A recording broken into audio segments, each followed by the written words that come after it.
할렐루야. 따라합시다. 하나님, 제 심령에 기도의 불, 성령의 불이 타오르게 주옵소서. 기도 생활 정말 제대로 하셨으면 좋겠습니다. 꼭 그렇게 하셔야 됩니다. 하나님이 사람을 부르시는 방법이 다양합니다. 야고보와 요한이 바다에서 그물을 깁고 있을 때 예수님이 부르셨어요. 마태 같은 경우는 세관에 앉아 있을 때, 돈 계산하고 있을 때 예수님이 부르셨어요. 엘리야를 부르는 장면을 보면요, 하나님께서 직접 부르시는 것이 아니라 엘리야를 통해서 엘리사를 부르십니다. 그 내용을 제가 읽어드릴게요. 엘리야가 거기서 떠나 사밧의 아들 엘리사를 만나니 그가 12겨리소를 앞세우고 밭을 가는데 자기는 12째 겨리소와 함께 있더라. 엘리야가 그리로 건너가서 겉옷을 그 위에 던졌더니, 무슨 말이냐면은 엘리사가 꽤 부자였던 것 같아요. 왜냐하면 소를 12겨리를 거느리고 밭을 갈고 있으니까.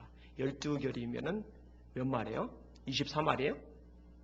그 당시 그 정도면 이제 돈이 이제 재력이 꽤 있는 거죠. 근데 그렇게 밭을 갈고 있는 엘리사를 보고 엘리야가 겉옷을 그 위에다 이렇게 던진 거예요. 가끔 희한한 부흥사분들이 지피하다 말고 양복을 회중 가운데 이렇게 던지는 퍼포먼스를 하는 분들이 있더라고요. 그리고 그것이 자기에게 도달하면은 당첨된 거니까 헌금하라고. 그건 이제 바람직한 성경적인 방법은 아닙니다. 엘리야가 엘리사 부를 때나 쓰는 거죠. 자, 그랬더니 엘리사가 어떤 반응을 보이느냐? 그가 소를 버리고 엘리야에게로 달려가서 이르되 청하건대 나를 내 부모와 입맞추게 하소서. 그리한 후에 내가 당신을 따르리이다. 엘리야가 그에게 이르되 돌아가라. 내가 네게 어떻게 행하였느냐 하니라. 엘리사가 그를 떠나 돌아가서 한 겨리소를 가져다가 잡고 소의 기구를 불살라 그 고기를 삶아 백성에게 주어 먹게 하고 일어나 엘리야를 따르며 수종들었더라. 구약에 있어서 하나님이 선지자로 부르신 케이스 중에 아주 특이한 케이스가 엘리사를 부르는 케이스죠. 먼저 선지자된 엘리야가 이게 겉옷을 던져가지고 그것 때문에 엘리야를 따라 나온 케이스니까. 또 다른 케이스가 있어요. 선지자는 아닙니다. 기드온이죠. 이 기드온이 소심한 사람이기 때문에 밀 타작 마당에서 타작을 하질 못합니다. 왜냐면은 외국의 군대가 와서 도로 뺏어갈까봐. 그런데 이 밀을 포도주 틀에 숨어 타작하는 기드온에게 여호와의 사자가 나타납니다. 이렇게 성경은 말씀합니다. 여호와의 사자가 기드온에게 나타나 이르되 큰 용사여 여호와께서 너와 함께 계시도다. 기드온이 그 말씀 듣고요, 납득이 안 가는 거예요. 하나님이 함께 하시면은 지금 민족적으로 국가적으로 큰 고난을 당하고 있는데 왜 이런 일이 생기냐 이거죠. 사실 우리들도 그런 생각할 때가 있잖아요. 정말 주님이 나를 사랑하시면, 주님이 정말 나와 함께 하시면은 내가 이렇게 힘들고 어렵고 고달픈 생활을 겪어야만 합니까? 기드온도 투덜대는 마음으로 그런 이야기를 해요. 오 나의 주여 여호와께서 우리와 함께 계시면 어찌하여 이 모든 일이 우리에게 일어났나이까? 또 우리 조상들이 일찍이 우리에게 이르기를 여호와께서 우리를 애굽에서 올라오게 하신 것이 아니냐 한 그 모든 이적이 어디 있나이까? 이제 여호와께서 우리를 버리사 미디안의 손에 우리를 넘겨주셨나이다. 그랬더니요, 하나님이 말씀하세요. 앞에는 여호와의 사자라고 되어 있는데 뒤는 여호와라고 되어 있거든요. 그런데 여호와의 사자는 천사가 아니에요. 하나님을 지칭할 때 여호와의 사자라는 말이 쓰여지는 거예요. 그러니까 두 가지가 같이 쓰일 수 있는 거예요. 여호와께서 그를 향하여 이르시되 너는 가서 이 너의 힘으로 이스라엘을 미디안의 손에서 구원하라. 내가 너를 보낸 것이 아니냐. 기드온이 말합니다. 오 주여 내가 무엇으로 이스라엘을 구원하리이까? 보소서 나의 집은 므낫세 중에 극히 약하고 나는 내 아버지 집에서 가장 작은 자니이다. 여호와께서 그에게 이르시되 내가 반드시 너와 함께하리니 네가 미디안 사람 치기를 한 사람을 치듯 하리라 하시리라.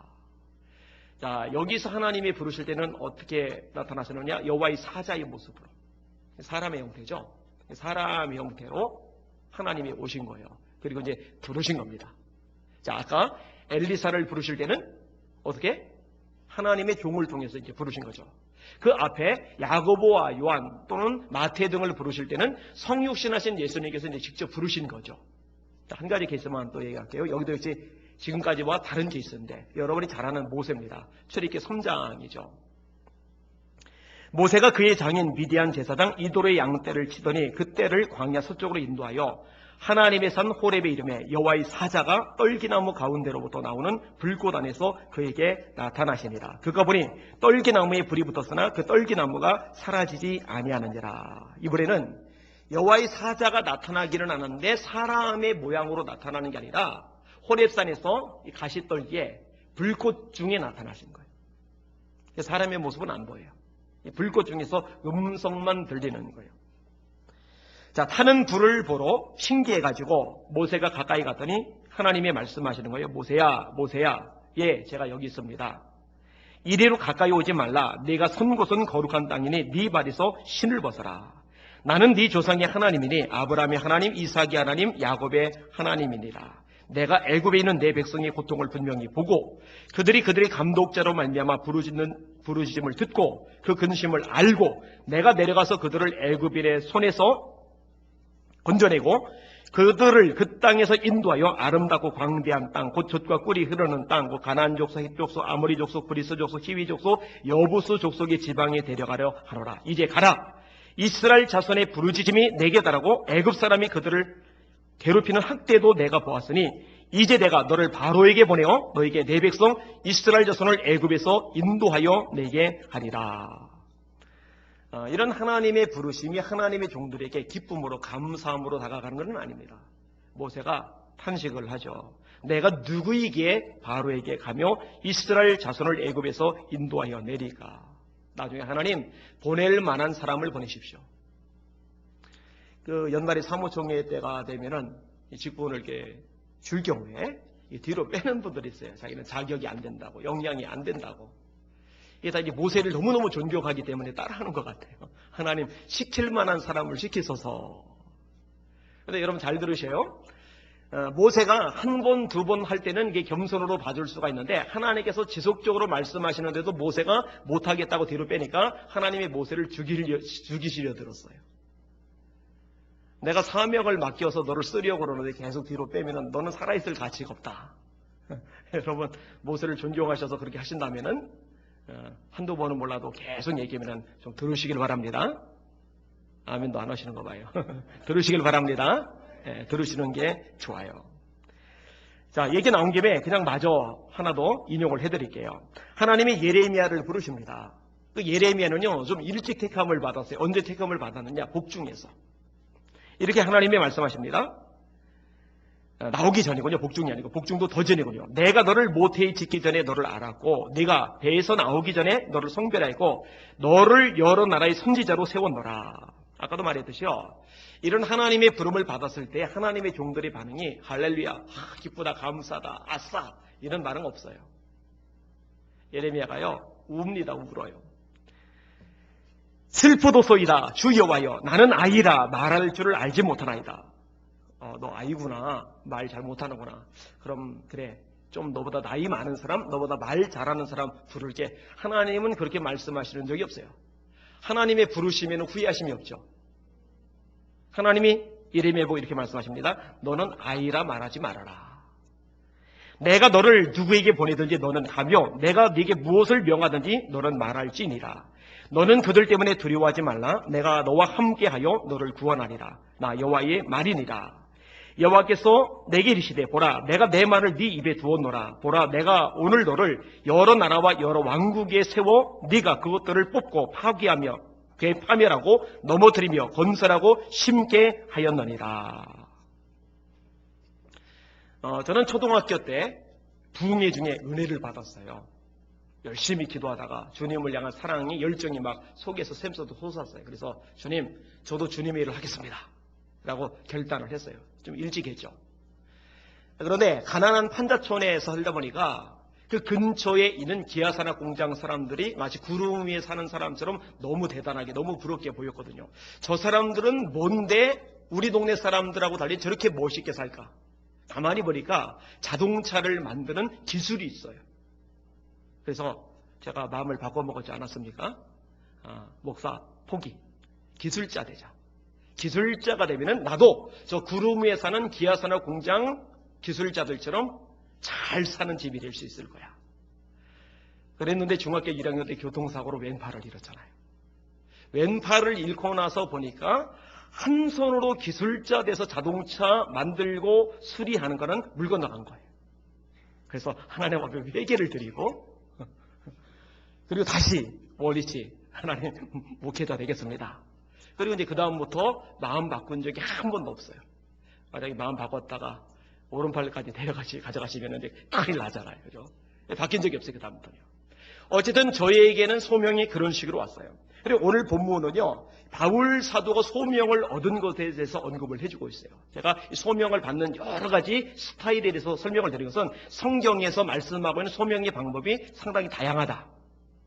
획일적이지 않다. 이런 것들을 여러분들에게 말씀을 드린 겁니다. 오늘 설교 제목인데 한번 따라합시다. 바울이 사도가 된 내력. 한 번 더. 바울이 사도가 된 내력. 자, 어떻게 해서 사도로 부르심을 받았느냐. 그 부분에 대해서 말씀을 나누는 겁니다. 자, 11절 말씀을 같이 읽을게요.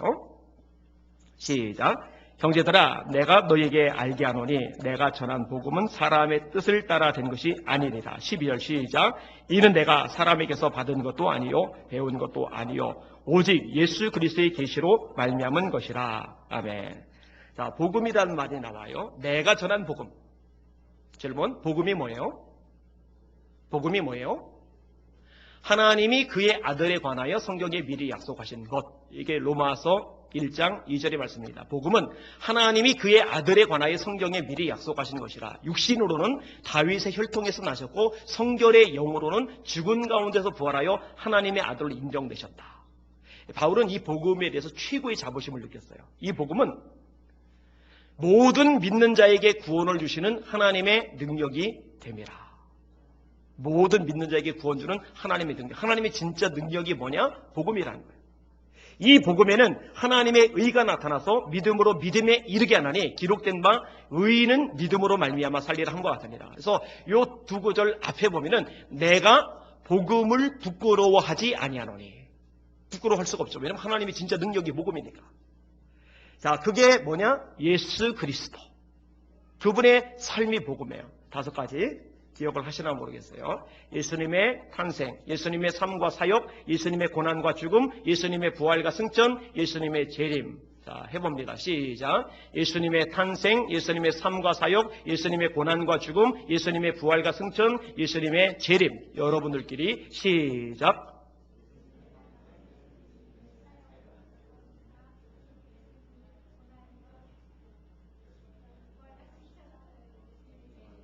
이거 큰일 났다. 이거는 제가 꽤 반복해서 가르쳐 드렸던 건데 이거는 잊지 마세요. 제가 반복하는 거는 중요하기 때문에 반복하는 거예요. 예수님에 대한 것이 복음이란 말이에요. 5가지. 제가 먼저 할 테니까 들어보세요. 예수님의 탄생, 순서대로 따라요. 탄생, 그 다음에 공생의 삶과 사역, 그 다음에 죽으시죠. 고난과 죽음, 그 다음에 죽은 다음에 부활과 승천. 부활하시고 승천하시잖아요. 그리고 마지막 하나 남은 거 예수님의 재림. 5가지. 다 같이 시작. 예수님의 탄생, 예수님의 삶과 사역, 예수님의 고난과 죽음, 예수님의 부활과 승천, 예수님의 재림. 이게 복음이란 말이에요. 예수님께서 우리를 위해서 대신 죽으셨고 죽음을 이기고 다시 사셨습니다. 믿으시면 아멘. 할렐루야. 이것을 믿을 때 구원받아요. 그래서 기쁜 소식 복음이라고 이야기를 하는 거예요. 근데 이 복음을 전하는 사람이 되었는데 이것이 사람의 뜻을 따라 된 것이 아니라는 거죠. 부모님들 중에 주의를 해야 될 것이 있는데 목회자들, 목사님들 보니까 은혜를 끼쳐주거든요. 능력 있어 보이거든요. 삶이 참 괜찮아 보이거든요. 아들이 태어났는데 덜컥 니는 목사님 되라 하고 소원해요. 그리고 자랄 때부터 세뇌를 시키는 거예요. 너는 내가 주님의 종으로 하나님께 드렸느니라. 질문이요. 그거는 하나님의 뜻입니까? 부모님 뜻입니까? 이거 조심할 필요가 있어요. 소명은요, 하나님의 뜻으로 되는 게 소명이에요. 부모의 뜻으로 되는 게 아닙니다. 물론 그 중에는 부모님이 그렇게 드렸고 이 드린 과정 속에서 하나님의 부르심이 맞아떨어졌기 때문에 목회자로 가는 케이스가 있는데 문제는 이게 안 맞는 경우. 그러면 평생 자녀들에게 짐을 지울 수 있게 돼요. 그래서 이거 조심하실 필요가 있어요. 그 다음에 계속 말합니다. 내가 사람에게서 받은 것도 아니고 배운 것도 아니다. 이 복음이라는 거 듣지 않으면 알 수가 없어요. 이 복음에 대해서도 배울 필요가 있어요. 조금 전에도 마찬가지잖아요. 제가 그렇게 많이 강조했음에도 불구하고 망각한단 말이에요.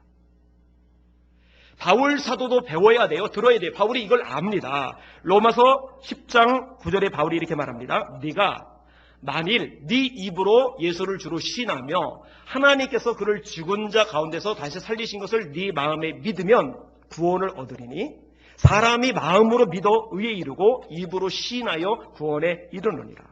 성경이 이르되 누구든지 그를 믿는 자는 부끄러움을 당하지 아니하리라니 유대인이나 헬라인이나 차별이 없습니다. 한 분이신 주께서 모든 사람의 주가 되사 그를 부르는 모든 사람에게 부유하시도다. 누구든지 주의 이름을 부르는 자는 구원을 얻으리라. 할렐루야. 자, 예수의 이름을 부르면 구원을 받아요. 그런데 문제가 뭐냐? 믿지 않는 이를 어찌 부르리요? 믿어야 부를 수 있어요. 근데 믿으려면은 어떻게 해야 믿느냐? 들어야 믿어요. 듣지 못한 일을 어찌 믿으리요? 자, 들으려면은 누군가 전해주는 사람이 있어야 돼요. 그래서 전파하는 자가 없이 어찌 들으리요? 그러니까 누구든지 주의 이름을 부르는 자는 구원을 얻으리라 해놓고는 믿지 못하는 일을 어찌 부르리요? 듣지 못하는 일을 어찌 믿으리요? 전파하는 자가 없이 어찌 들으리요? 기록된 바 아름다운 소식을 전하는 자들의 발이요 함과 같으니라. 다시 말해 누군가에게 들어야 돼요. 아멘? 누군가에게 배워야 돼요. 아멘? 근데 바울 사도가 말하는 거예요. 분명히 이것이 바울 사도가 쓴 로마서의 말씀인데 그럼에도 불구하고 자기가 배운 것은 사람의 뜻대로 된 것도 아니고 사람에게 배운 것도 아니다. 이런 이야기를 지금 오늘 본문에서 끄집어내는 거예요. 이게 바울의 부르심의 특수성이죠. 자, 바울은요, 공생에 시작하시는 예수님께서 직접 불렀던 다른 사도들과 달리 예수님이 죽으시고 부활하시고 승천하신 다음에 하늘에서 직접 바울을 부르셨어요. 그러니까 주님의 계시로 부름받아 사도가 되었고 주님의 계시로 복음에 대해서 깨닫게 되었다. 오늘 본문에 그 이야기를 바울이 하고 있는 겁니다. 이것이 바울의 소명입니다. 자, 그 다음에 13절, 14절은 이전의 삶에 대한 고백이 좀 나와요. 같이 읽겠습니다. 시작. 내가 이전에 유대교에 있을 때에 행한 일을 너희가 들었거니와 하나님의 교회를 심히 박해하여 멸하고 내가 내 동족 중 여러 연갑자보다 유대교를 지나치게 믿어 내 조상의 전통에 대하여 더욱 열심히 있었으나. 여러분 지금 종교들이 많이 있죠.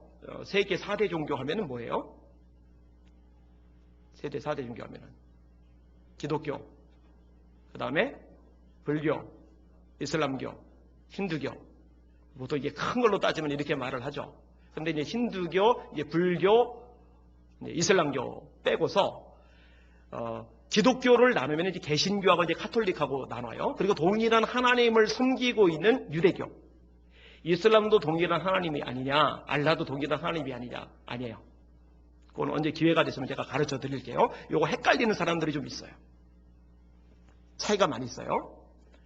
자, 일단 유대교와 기독교. 자, 유대교는 뭐냐? 삼위일체 하나님 중에 여호와 하나님 한 분만을 믿어요. 이게 유대교입니다. 그럼 기독교는 뭐냐? 삼위일체 하나님, 성부, 성자, 성령, 이 삼위일체 하나님을 믿는 게 기독교입니다. 구분되시죠? 유대교와 기독교. 그렇게 이제 구분하시면 돼요. 근데 바울 사도가 말하는 거예요. 내가 이전에 유대교에 있을 때의 이야기는 뭐예요? 성령님에 대해서도 모르는 거죠. 예수님에 대해서도 모르는 거죠. 구약에 나타난 여호와 하나님에 대해서만 알고 있을 때죠. 그 얘기를 하는 거예요. 내가 유대교에 있을 때에. 근데 뭘 했느냐? 하나님의 교회를 심히 박해하여 멸하고 내가 내 동족 중 여러 연갑자보다 유대교를 지나치게 믿어 내 조상의 전통에 대하여 더욱 열심히 있었으나.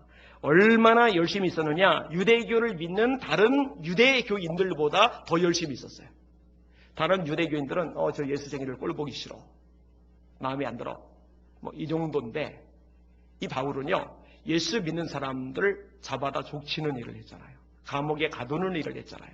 심지어 스테반이 돌에 맞아 죽을 때 비참하게 피투성이 돼서 죽을 때 증인들의 옷을 지키면서 참 잘한다. 이랬던 게 바울입니다. 바울. 심지어는요, 국경을 벗어나서 외국 지역에까지 가서 예수 믿는 사람 잡아들이는 이런 일을 했던 사람이 바울이거든요. 바울은요, 자신이 이런 박해자였다는 것에 대해서요, 잊지 않습니다. 지금 읽은 이 갈라디아서가 바울이 쓴 서신 중에 첫 번째로 쓴 서신입니다. 그런 거 좀 알아두세요. 가장 마지막에 쓴 서신이 디모데후서입니다. 첫 번째는 갈라디아서, 가장 마지막은 이제 디모데후서입니다. 근데 그 디모데후서 앞에 쓴 게 이제 디모데전서인데, 그때 바울이 이렇게 말합니다. 내가 전에는 회방자요, 핍박자요, 포행자이었으나 도리어 긍휼을 입은 것은 내가 믿지 아니할 때에 알지 못하고 행하였음이라. 우리 주의 은혜가 그리스도 예수 안에는 믿음과 사랑과 함께 넘치도록 풍성하였도다. 믿보다 이 말이요 모든 사람들이 받을 만하도다. 그리스도 예수께서 죄인을 구원하시려고 세상에 임하셨다 하였도다. 죄인 중에 내가 죄수니라. 죄인들이 무지 많은데 다양한 종류의 죄를 지은 사람이 세상에 가득한데 이 모든 죄인들 중에 두목이 누구냐? 나다. 내가 죄인 중에 괴수다. 그러니까요, 갈라디아서를 쓰고 나서 세월이 한참 지나서 이제 노인네가 다 된 바울 사도가 그때까지도 잊지 않은 것. 내가 이전에는 핍박자였다. 포행자였다. 내가 죄인 중에 괴수이다. 이렇게 고백하는 거예요. 지금 이제 갈라디아의 성도들에게 하나님이 나를 부르셨다. 계시로 부르셨다. 내가 이제는 핍박자였다. 그런데 다른 사도들과 달리 나는 주님의 승천하신 주님의 직접적인 계시로 사도가 되었다. 이 부분을요, 증명해가는 과정 속에서 오늘 본문이 연결이 되는 거예요. 그리고 이전에 핍박자였던 것 이야기를 해요. 그런데 왜 복음 전환자가 되느냐? 계시 때문에 내가 그렇게 된 거 아니냐. 그러면서 그 계시의 차원에 대해서 좀 더 상세하게 뒤에서 설명을 해나갑니다. 자, 하나님의 부르심, 그리고 그 부르심에 대한 반응이 어땠는지 설명을 하는 게 15, 16, 17입니다. 같이 읽어볼게요. 시작. 그러나 내 어머니의 태로부터 나를 택정하시고 그의 은혜로 나를 부르시니가 그의 아들을 이방에 전하기 위하여 그를 내 속에 나타내시기를 기뻐하셨을 때에 내가 곧 혈육과 의논하지 아니하고 또 나보다 먼저 사도된 자를 만나려고 예루살렘으로 가지 아니하고 아라비아로 갔다가 다시 다메섹으로 돌아갔노라. 아멘. 바울 사도가요, 자기를 부르신 이 소명에 대해서 굉장히 확신이 투철합니다. 내 어머니의 태로부터 나를 택정하시고 복중에, 아까 제가 예레미야하고 바울하고 잠깐 헷갈린 거죠. 예레미야는 너를 짓기 전에, 바울은 복중에 어머니의 태로부터 나를 택정하시고 라고 이렇게 되어 있어요. 대단한 고백이죠. 그런데 이렇게 불러서 사도가 되어서 복음을 전하는 사람이 된 것을 가르쳐서 은혜라고 합니다. 은혜로 나를 부르시니. 은혜. 질문할게요. 또. 여러분 정말 그게 은혜예요? 은혜 맞죠? 근데 사실 인간적으로 볼 때 은혜라고 하기에는 곤란한 것들이 되게 많아요. 왜냐면 바울은 이전에 잘 나갔거든요. 돈도 넉넉했고요. 지위도 넉넉했고요. 출세 성공, 미래가 아주 탄탄대로로 보장된 사람이 바울이거든요. 그런데 은혜로 가는데, 은혜로 부르셨다고 하는데 부름을 받고 난 다음에는요, 배를 골아야 했어요. 추위에 떨어야 했어요. 매를 얻어맞아야 됐어요. 억울하게 감옥살이를 해야 됐어요. 심지어는 바다에 표류돼서 뗏목 같은 거 겨우 잡고, 나무 같은 거 겨우 잡고 둥둥 일주일간 바다에 떠다녔어요. 거기서 저체온증 때문에 죽지 않은 게 다행이죠. 어쩌면 지중해 바다가 저 태평양보다 물이 따뜻하기 때문에 저체온증으로 안 죽었는지도 모르겠어요. 여러분 그게 무슨 은혜, 그죠? 근데 그 부르심을 은혜라고 말해요. 대단한 거죠. 그 사모님들 중에 자기 자식은 절대로 목회자 안 시키겠다고 결심을 하는 분들이 되게 많아요. 저 4층에 계신 양반도 아마 그럴지 모르겠는데. 왜 그런지 아세요? 고생하니까. 존경과 대접받는 건 사실 일부분이고요. 고생하는 거를 알아요. 옆에서 봐요. 지불해야 될 대가가 보통 그런 게 아닙니다. 저도 대놓고 얘기하고 싶어요. 한번 해봐라. 한 1년만 해봐라. 1년만 해봐라. 그런데요, 분명히 말할 수 있습니다. 그렇게 부르심을 받은 것은 은혜입니다. 은혜예요. 어차피 한평생 사는 거 떵떵거리고 큰소리치고 안락하고 편안하고 대접받고 군림하며 살아봐야 별거 없어요. 가장 가치 있는 것을 위해서 일생 살다가 주님 앞에 섰을 때 칭찬 듣는 게 그게 진짜 복 중의 복인 줄 믿으시길 바랍니다. 이 가치관이 세속화되면 안 돼요. 바울 사도의 말이 맞아요. 이전의 삶에 비해 지금의 삶은요, 완전히 극에서 극입니다. 최고의 영화를 누리던 바울이 어찌 보면 인간적으로 가장 밑바닥 생활을 하고 있는데, 그런데 바울은요, 그렇게 부름받은 것에 대해서 은혜라고 이야기를 해요. 은혜로다. 이 전사님 된 거 은혜라고 생각해요? 아멘. 머뭇거리지 않았어요. 합격입니다. 김원 전사님, 은혜라고 생각해요? 네, 그렇게 생각한대요. 믿어주도록 하겠습니다. 자, 은혜로 부르셨어요? 그런데 무엇을 위해서 부르셨느냐? 예수님을 전하는 것을 위해서. 그의 아들을 이방에 전하기 위하여 그를 내 속에 나타나시기를 기뻐하셨을 때에. 왜 나타내셨느냐? 예수의 이름을 전하게 하려고. 그럼 결국 목회자들의 사명은 아주 분명하게 드러납니다. 예수 전하는 것. 예수 자랑하는 것. 예수 믿게 하는 것. 예수님에 대해서 소개해 주는 거예요. 여러분, 예수님을 성경은 비밀이라고 해요. 비밀.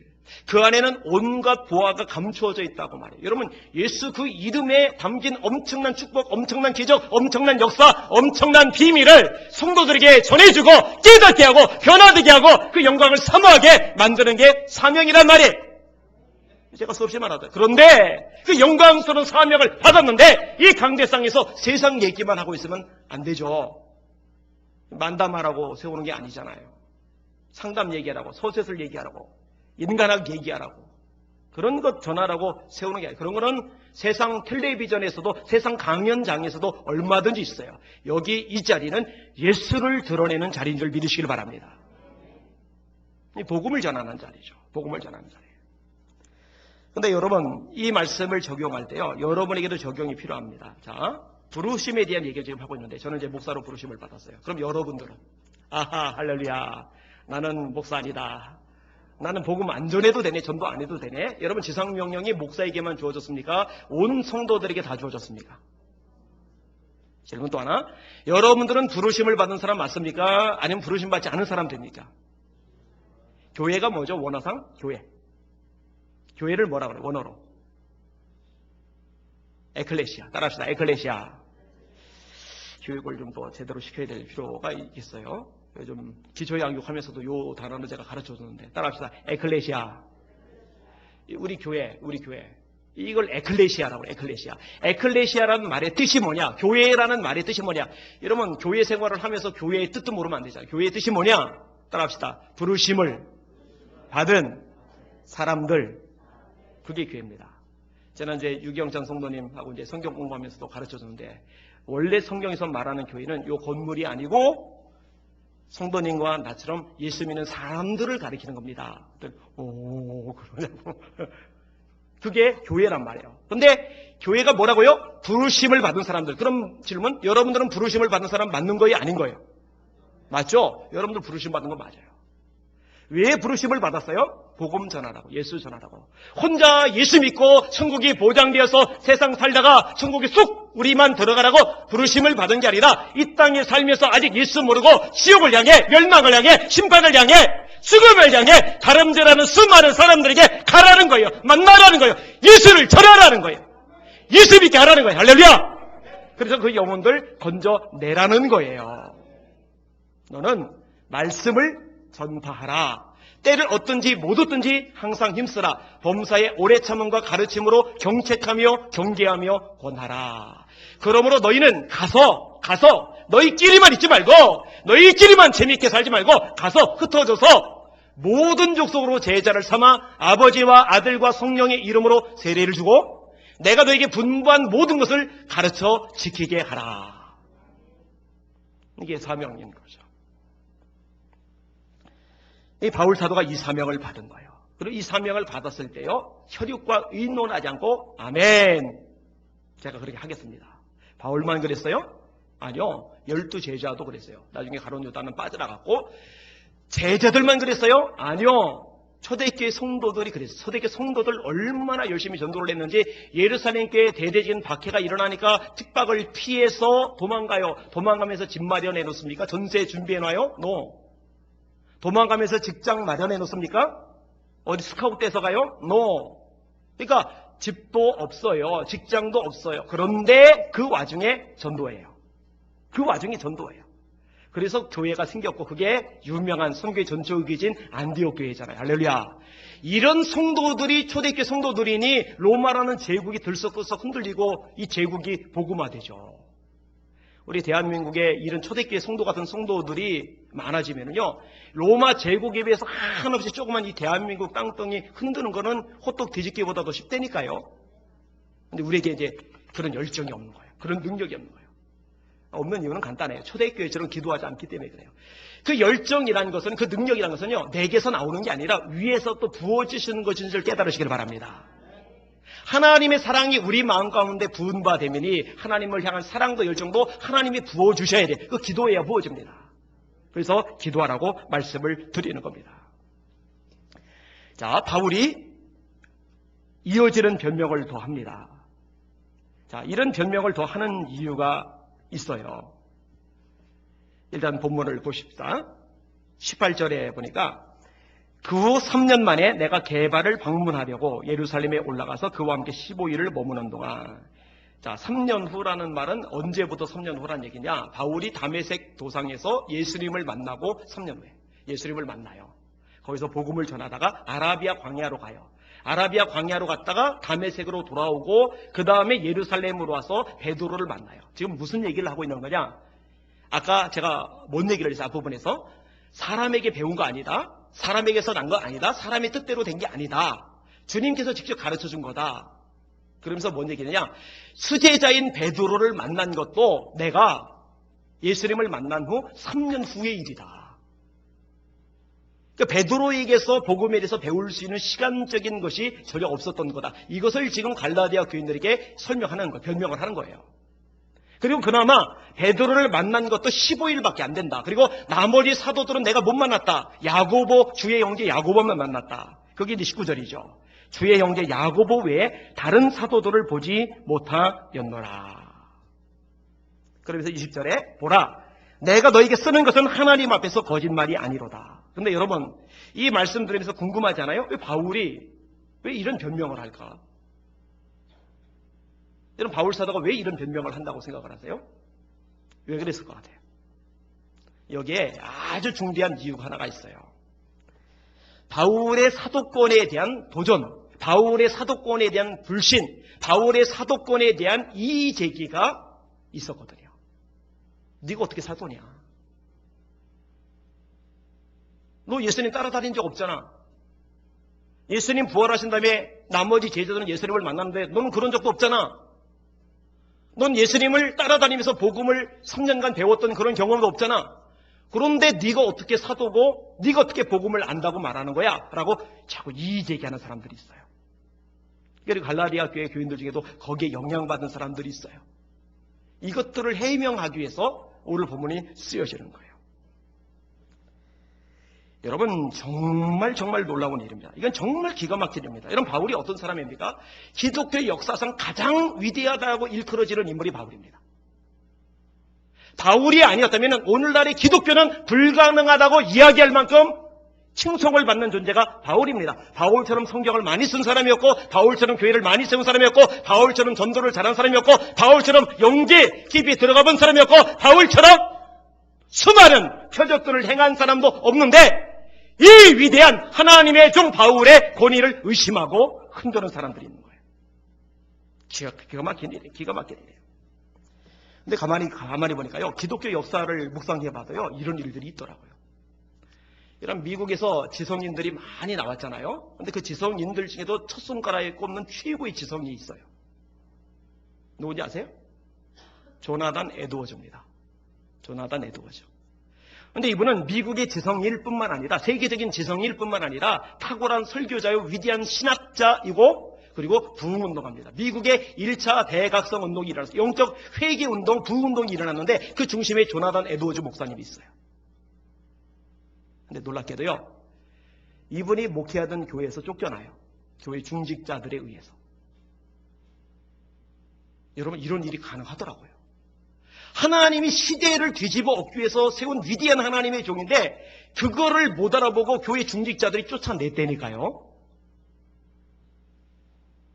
나는 굉장히 궁금한 게 이 사람들 천국에 가서 하나님 앞에서 무슨 말을 할까? 말씀 준비하다 이도 그대로 써놨는데 천국에라도 갔을까? 그런 얘기까지 썼어요. 마틴 로이드 존스 목사는요, 대단한 설교자입니다. 에밀 브루너라는 세계적인 신학자가 개혁교회 설교의 백미라고 했었나? 하여튼 최고의 설교자라고 칭송을 했을 만큼 대단한 사람입니다. 예전에 박영진 목사님이라고 했었는데 그 목사님이 이제 로이드 존스 목사님 광팬이에요. 우리나라에 로이드 존스 목사님 광팬이 많아요. 로마서 강해로 유명하죠. 그리고 목사와 설교라는 책이 있는데 제가 볼 때 설교와 관련된 책 중에 그 책 저는 탑으로 꼽아요. 너무 잘 쓴 책이에요. 그 책하고 스퍼전 목사님의 책하고. 그런데요, 웨스트민스터 교회에서 사역할 때요, 이 마틴 로이드 존스 목사님의 권위를 인정하지 않으면서 뒤흔들던 사람이 있었더라고요. 그렇구나. 이게 사람이구나. 그럼 말씀 주면서 묵상을 하는데 또 모세가 떠오르는 거예요. 여러분, 하나님이 모세 세우셨죠. 모세 하나님 세운 거 인정하시면 아멘. 그런데 백성들이 그 모세 갈아치운다는 거예요. 모세 갈고 다른 장관 세우겠다는 거예요. 가능하구나. 인간은 가능하구나. 죄성을 가진 인간은 가능하구나. 속사람이 변화되지 않으면, 성령의 사람이 되지 않으면 엄청나게 무식한 짓도 가능하구나. 이거 엄청나게 무식한 짓 맞습니다. 맞아요. 맞아요. 얘기 나온 김에 여기는 여러분들은 이 안희한 목사를 하나님이 세우셨다고 믿으십니까? 인정하십니까? 인정하셔야죠. 그래야 교회가 든든합니다. 사실 뭐 저희 교회는 제가 이제 개척자이기 때문에 막 흔들 만한 사람들은 없어요. 근데 그렇지 않은 교회들이 굉장히 많아요. 그리고 이제 부임해 간 경우에 하나님이 세우셨다라는 권위인정이 뚜렷하게 될 때 교회가 탄탄하게 서갑니다. 제가 최근에 임서국 목사님을 만났어요. 이분이 부산 대연교회에 이제 부임을 하셨는데, 이분이 부임을 하시고 나서 교회에서 돈도 제일 많은 영향력도 있는 장로님 한 분이 그렇게 힘들게 만드는 거예요. 반말을 막 하더라고요. 장로님, 반말하시면 안 되죠. 왜 안 되냐? 왜 안 돼? 내가 반말하겠다는데. 야, 이게 고약한 거예요, 고약한 거. 그죠? 그게 무식한 사람을 누가 장로로 세우는지, 세운 사람도 문제예요. 그리고 한다는 소리가, 아이, 전임 목사는 새벽 기도 나 맨날 태우러 왔는데, 태우러 와야 될 거 아니냐고. 근데 이 목사님도 참 대단해요. 그 후로 몇 년간 그 장로님을 태워와요. 태워와요. 근데 결정적으로 충돌을 한 케이스가 있어요. 뭐냐면은, 이 장로님이 어떤 집사님하고 충돌이 생겼는데 이 집사를 내쫓으라는 거예요. 근데 이 목사님이요, 자기가 숨기고 자기가 숙이는 건 할 수 있지만 소중한 한 영혼을 내치는 것은 할 수 없는 거잖아요. 이런 부분은 칼같이 다른 거예요. 근데 장로님이 하는 말이 가관입니다. 내가 나가면 80% 교인들이 따라 나올 거야. 이런 무식한 인간이 있어요. 그런데 꼼짝안 해요. 나갔어요. 한 명도 안 따라 나갔어요. 100여 명 모이던 그 교회가요, 지금은 1200명 정도 출석을 합니다. 서산의 이경 목사님이죠. 우리 안희찬 집사님의 아들, 드럼 치던 우리 희찬 형제가 이제 서산교회로 갔는데, 그 목사님도 이제 만났어요. 그 목사님이 저를 보더니 고맙대요. 그래서 무슨 말씀인가 했더니 이름은 잘 기억 못 하더라고요. 통통한 친구. 통통한 친구. 서산교회 가라고 했다고요. 그래서 예, 그랬습니다. 서산교회 가서 아이고, 고맙습니다. 그러더라고요. 근데 참 감동적인 걸 듣는데 그 교회가 하여튼 그쪽에서 가장 급성장하고 급붕하는 교회인데 세 가지 특징이 있어요. 하나는 다음 세대에 투자를 해요. 거기 청소년 집회를 여는데요. 100명 이상 교회는 2만 원 한 사람당. 비용도 안 나오죠. 그 다음에 100명 이하 교회는 무료로 다 집회를 열어줘요. 거기 모여서 숙식 다 제공해 주는 거예요. 그 돈 막대하게 들어갑니다. 정말 몇 천만 원 그냥 나갑니다. 그런 걸 해요. 또 하나 성령 운동을 해요. 기도 운동을 잠깐만 해요. 그 교회가. 그리고 또 하나 그분이 이런 얘기를 하더라고요. 자기네 교회는 당회가 굉장히 힘을 잘 실어준다고. 노골적으로 얘기하더라고요. 이런 얘기하더라고요. 재정 장로님한테 전화를 걸어서 장로님, 제가 지금 긴급하게 3천만 원이 필요합니다. 보내주세요. 그러면은 어디다 쓰실래요? 라고 물어보지 않고 그냥 즉각 보낸답니다. 제가 말씀 듣고 그 얘기 듣고서 물어보시고, 장로님, 제가 100만 원만 보내주세요라고 그러면은 즉각 보내줄 수 있으세요? 네, 아멘. 한번 해봐야 되겠어요. 그죠? 여러분, 그거 아무것도 아닌 것 같은데요. 그게 교회를 힘있게 만들어요. 신임이죠. 인정하는 거죠. 근데 이런 구조들이 깨어지는 시대가 지금 우리가 사는 시대입니다. 이런 교회들마다요, 온갖 소리 제가 다 인용을 안 해서 그렇죠. 정말 제 귀엔 많이 들어와요. 저는 많이 접하기 때문에. 그리고 그와 함께 교회가 추락하는 소리, 마이너스 성장이라는 소리도 계속 들어요. 가슴 아픈 일이죠. 속상한 일이죠. 말씀을 정리하겠습니다. 하나님이 세우신 사도인 바울, 분명히 하나님이 세우셨어요. 할렐루야. 이걸 도대체 누가 부인해? 위대한 바울을. 그런데 이 위대한 하나님의 종, 위대한 사도, 위대한 설교자, 위대한 전도자, 위대한 교회 개척자, 위대한 신학자, 위대한 성경 저자인 바울의 권위를 흔들어요. 못 믿겠다는 거예요. 하나님 나라에 큰 손실을 입히는 사람입니다. 처음에요, 이 바울의 변명이 무엇에 관한 것인지 처음 알았을 때, 그게 제가 20대 무렵이었던 것 같아요. 충격을 받아, 쇼크를 받았어요. 아니, 세상에 바울의 사도됨을 인정 안 하는 사람이 있었다는 거예요. 이게 어떻게 가능하지? 바울의 권위에 도전하며 손가락질하며 대드는 사람들이 있었다는 거, 이게 도대체 어떻게 가능하지? 근데 그로부터 이제 20년 이상 지났는데 지금은 인정해요. 가능해요. 가능해요. 인간의 죄성이, 인간의 교만함이 그것을 가능하게 만들어요. 얼마든지 납득할 수 있어요. 심지어 하나님의 아들 예수님에 대해서도 도전하는 게 사람 아니겠습니까? 자, 갈라디아서 말씀을 지난 수요일부터 다루고 있어요. 오늘 두 번째 말씀인데, 바울의 사도됨에 대한 것, 그 권위에 대한 것, 바울이 변명하는 거예요. 초라하죠? 처음에 충격받은과 동시에 가슴이 아팠어요. 이런 걸 안 해도 됐으면 얼마나 좋았을까? 안 해도 됐으면 얼마나 좋았을까? 사랑하는 여러분들, 권위 부재의 시대 속에서도 하나님이 세우신 권위는 인정하고 순종하고 따라갈 줄 아는 복이 있는 성도들 되시기를 주님의 이름으로 축원합니다. 축원합니다. 저에 대한 것만이 아니고요, 우리 장로님들에 대한 것들도, 우리 전도사님들에 대한 것들도 마찬가지예요. 어리지만 잘하셔야 돼요. 제가 최근에도 또 가슴 아픈 소식을 들었어요. 전도사 보고 막 반말하고, 야, 이 엘라 발라. 심지어는 전도사야도 아니고 이름 불러가면서 그런 게 있더라고요. 그거 안 돼요. 그러면 안 돼요.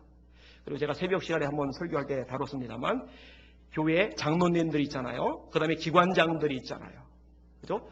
성도들 중에, 기관원들 중에 그 기관장보다 또는 장로님들보다 더 똑똑한 사람이 있을 수 있고, 돈도 많은 사람이 있을 수 있고, 더 배경 좋은 사람이 있을 수 있어요. 그러나 하나님이 세우셨다라고 인정하고 따르는 거, 순종하는 거 하나님께서 원하시고 기뻐하시는 줄 깨달으시길 바랍니다. 따라합시다. 하나님은 어지러움의 하나님이 아니시여 질서의 하나님이시니라. 권위 흔드는 어리석은 짓 중단하시기를 예수님의 이름으로 축원합니다. 야, 이 말씀을 지금 갈라디아에 계속 다루는데 우리 성도들이 다 들었으면 얼마나 좋았을까. 초대하세요. 제가 이제 수요일에 계속 설교할 테니까 와서 말씀 듣고 이렇게 차곡차곡 들으면 이게 여러분에게 능력이 될 겁니다. 말씀에 대한 지식이 될 겁니다. 아멘. 기도하겠습니다. 하나님 아버지, 우리 사랑하는 성도들 이 수요 예배 시간 직장 생활하다가 피곤하고 지친 몸 가지고 찾아나와 말씀을 들었습니다. 이 들은 바 말씀이 잘 박힌 못처럼 심령 속에 새겨지도록 축복해 주시옵소서. 예수님 이름으로 기도합니다. 아멘. 찬양 하겠습니다. 모든 이름에 뛰어난 이름 예수.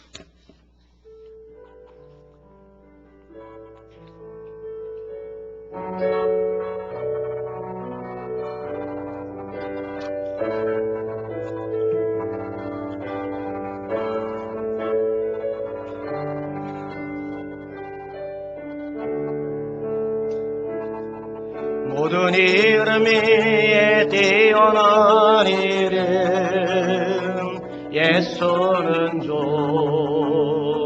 예수는 주.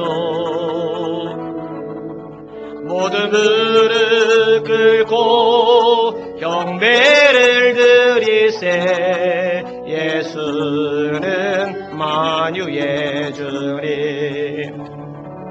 예수는 주, 예수는 주. 온 천하 만물을 얼어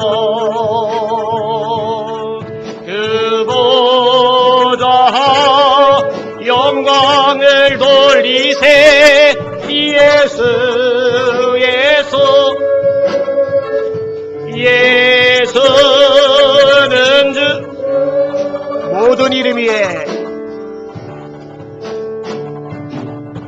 모든 이름 위에 뛰어난 이름 예수는 주 예수는 주 모든 무릎 꿇고 경배를 드리세 예수는 만유의 주님 예수는 주 예수는 주 할렐루야 온 천하 만물을 알아 그 보좌 영광을 돌리세 예수 예수 예수는 주 예수는 주 예수는 주 아멘 예수는 주 온 천하 만물을 알아 그 보좌 영광을 돌리세 예수 예수 예수는 주 아멘. 말씀과 관련해서 예수비전교회 담임 목사로 세워지는 사람은 접니다. 저만 아니고 제 아내를 위해서도 기도해 주셔야 돼요. 부부는 하나이기 때문에. 그리고 둘 다 영적인 보호가 대화 사역도 많고 할 수 있기 때문에 한쪽만 타격받아도 같이 타격받거든요. 이 시간에 기억하면서 하나님께서 세우신 권위에 순복하게 하시고 협력자가 되게 하시고 힘을 북돋아 주는 자로 제가 서게 하여 주시옵소서. 걸림돌이 아니라 회방자가 아니라 힘을 주는 자로 서게 하여 주시옵소서. 그리고 손을 저를 향해 펴시고 기도를 하시면서 하나님 성령의 권능 성령의 능력 하늘의 역사 하늘의 불에 저 안희한 목사에게 임하게 하여 주시옵소서. 그 기도해 주시기를 바랍니다. 우리 주여 세 번 합심하여 기도합시다. 기도합니다. 주여 주여 주여 아버지 하나님 감사합니다. 찬양과 존귀와 영광과 경배를 받으시는 하나님이다. 하나님 아버지 하나님의 은혜가 필요합니다. 하나님의 지혜가 필요하나이다. 하나님의 역사가 필요하나이다. 하나님의 살아계심이 필요하나이다. 주여 로코비아카라이들 소이를 바이더리야 에비아바카비아바이들 소이더리야 르바일 카이들 케비아바이들 세비아바이더리야 카이더리야 원수 마귀가 아버지 교회 질서를 무너뜨리고 있습니다. 원수 마귀가 아버지 하나님 교회 권위를 무너뜨리고 있습니다. 얼마나 잡음이 많은지 모릅니다. 얼마나 분쟁과 분열의 소식들이 많은지 모릅니다. 주여 용서하여 주옵소서. 르바카이들 케